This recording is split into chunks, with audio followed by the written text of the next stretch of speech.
कैसे हो दोस्तों। मैं हूं राज पवार और आप सुन रहे हैं मोटिवेशनल स्टोरी हिंदी।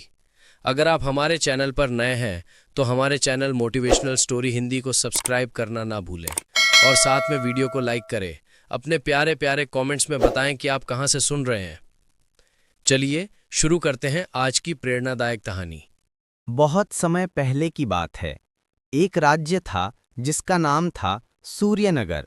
वहां के राजा वीरेंद्र सिंह अपनी बुद्धिमानी और दयालुता के लिए पूरे प्रदेश में प्रसिद्ध थे। राजा हर सुबह जनता से मिलते, उनकी परेशानियां सुनते और तुरंत समाधान करवाते, इसलिए लोग उन्हें जनता का राजा कहते थे। परंतु हर अच्छे राजा की तरह उनके कुछ दुश्मन भी थे जो उनकी अच्छाई से जलते थे। उन्हीं में से एक था एक चालाक ठग जिसका नाम था भवन राय।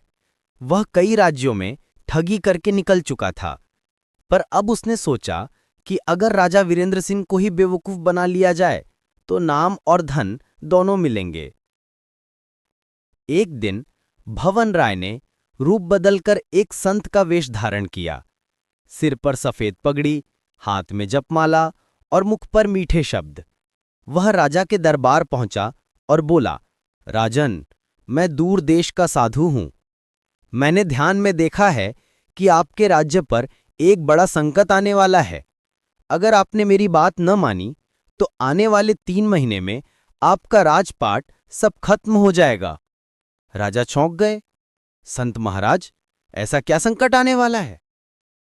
ठग ने कहा, राजन, मुझे एक विशेष यज्ञ करना होगा जिसके लिए सोने का मुकुट, हीरो की माला और 5 घड़े चांदी के सिक्के चाहिए, तभी देवता प्रसन्न होंगे। राजा, जो बहुत श्रद्धालु थे, तुरंत आदेश दे दिया कि सारी वस्तुएं तैयार की जाएं। दरबारियों ने भी राजा को रोका। महाराज, यह आदमी हमें अजनबी लगता है, इसकी जांच करवाइए।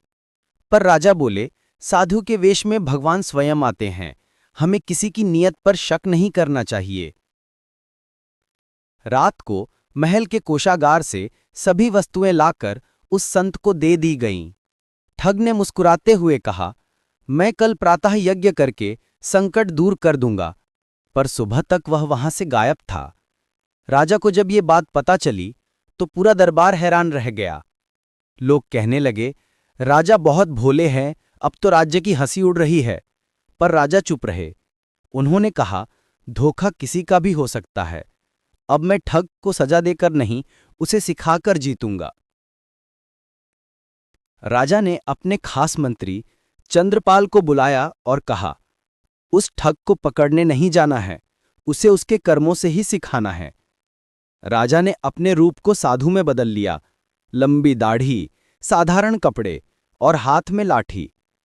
कुछ दिनों बाद उन्हें पता चला कि वो ठग अब दूसरे राज्य में चमत्कारी संत भवनदास के नाम से लोगों को मूर्ख बना रहा था।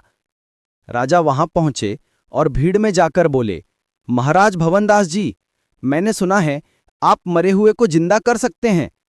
ठग मुस्कुराया, हाँ बेटा, यह देव शक्ति है। राजा बोले, तो कृपया मेरे बेटे को जिंदा कर दो, वह कल मर गया था। भीड़ भी चौंक गई। ठग अब पसीने में था, पर उसने कहा, ठीक है, पर इसके लिए मुझे सोने की थाली और चांदी का घड़ा चाहिए। राजा ने झूठ मूठ सहमति जताई और कहा, आप मेरे घर आइए, सब व्यवस्था है। रात को जब ठग राजा के घर पहुंचा तो वहां कोई महल नहीं, बल्कि सैनिकों की टुकड़ी खड़ी थी। राजा ने अपनी दाढ़ी हटाई, मुकुट पहना और बोला, ठग भवन राय, इस बार तुझे पकड़ने नहीं, समझाने बुलाया है। ठग के पांव कांप गए। राजन, मुझसे गलती हुई, कृपा करें। राजा बोले, देख भवन राय, चालाकी से आदमी कुछ समय तक जीत सकता है, पर समझदारी, ईमानदारी और समय की ताकत उसे हमेशा हरा देती है। मैं तुझे सजा दे सकता था, पर मैं चाहता हूं तू सुधर जाए। राजा ने कहा, तू अब से हर गांव में जाकर अपनी ठगी स्वीकार कर और लोगों को बता कि सच्चाई से बढ़कर कोई धर्म नहीं। भवन राय ने वही किया। वह गांव-गांव घूमकर कहने लगा, मित्रों, मैंने ठगी की, झूठ बोला और सच्चे राजा को धोखा दिया, पर राजा ने मुझे सजा नहीं दी, उन्होंने मुझे सुधारा। अब मैं चाहता हूं कि कोई और मेरी तरह मूर्ख न बने। धीरे धीरे वो ठग साधु सच में बन गया। लोग उसे भवन बाबा के नाम से जानने लगे, जो अब सच बोलने की शिक्षा देता था। कहानी का संदेश। चालाकी से मिली जीत कुछ समय की होती है, लेकिन समझदारी और सच्चाई से मिली जीत अमर होती है।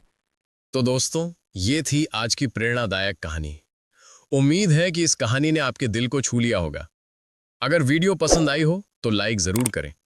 चैनल मोटिवेशनल स्टोरी हिंदी को सब्सक्राइब करें और अपने प्यारे प्यारे कमेंट्स में बताएं कि आपको इस कहानी का कौन सा हिस्सा सबसे अच्छा लगा।